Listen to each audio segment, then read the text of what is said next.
Viewers, welcome back to another video. I'm just going to be a short video. It's about Ramadan. You know, everybody knows Ramadan starting tomorrow in the UK, so Ramadan Mubarak to everyone. I found a little small clip on the internet. I thought it was going to be really helpful. It's regarding your mass gatherings, going to mosque, and what you can't do now, what you can do in your house. So sit back and look through the video. Please don't skip, just look through the whole thing and let me know in your comments what you think. Thank you.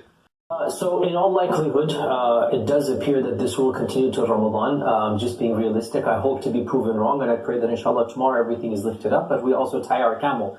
And the way things are progressing, I think it is almost inevitable, if things continue in their natural course, that 5 weeks from now we will still be pretty much under a type of lockdown that will not allow mass congregations of 1,000, 2,000 people in our masajid, nor would it be wise to do so unless something changes dramatically. If that is the case, then we need to find an alternative mechanism to keep our iman strong. Now, I will be the first to say, as somebody who's, for the last 40 plus years of my life, Ramadan has always been associated with community and masjid. There is no Ramadan of my life except that it is associated with the masajid and Taraweeh and community. And to be brutally honest, at least 20 of those years of my life, alhamdulillah, the Ramadans have even been associated with Mecca and Medina, and not just anywhere, but actually Mecca and Medina.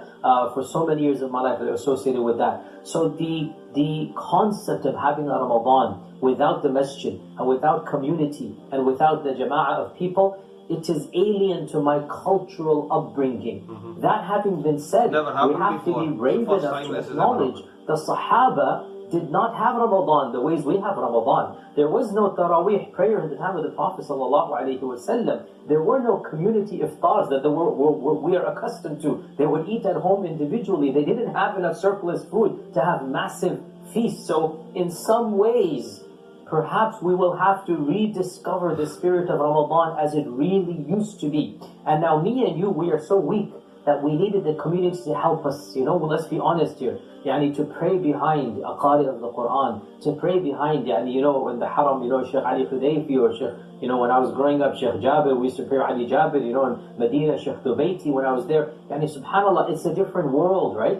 And it's just, it takes you places that I don't think I could go alone at home. So we go to the masjid and we're lifted with the community.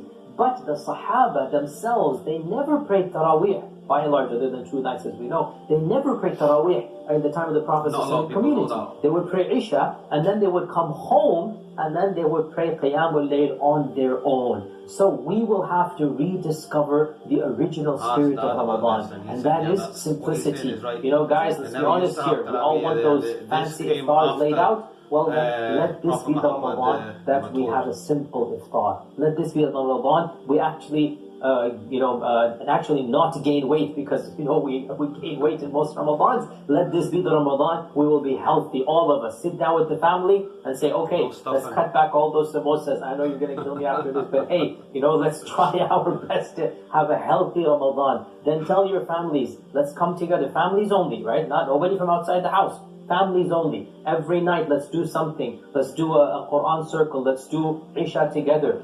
Maybe Taraweeh together, or Taraweeh separately. But we encourage one another in the households to be able to rediscover the spirit of Ramadan. And again, to be technical, Taraweeh prayer is actually Tahajjud prayer. And the best time to do it is not right after Isha. The best time to do it is actually the last third of the night, which is before Fajr. And if Allah wills that we are not going to work and we're working from home at that point in time, and if Allah wills that we're able to transfer a little bit of timings here and there, perhaps some of us can try to revive that spirit of Ramadan, where we are praying Taraweeh as actual proper Tahajjud and Qiyamul Layl, where we wake up at 3 a.m. and we do Qiyamul Layl and Tahajjud at that time, and then we have an iftar, and then we have to go to work, and then we come back early, meaning work is going to be in our own houses maybe even, and come back early and sleep, and then sleep in the afternoon, as was the sunnah of the Prophet ﷺ. So in every single disaster and calamity, the believer finds the positives and finds the good. Perhaps in this Ramadan we will rediscover, and believe me, I say this with a smile on my face, and Allah knows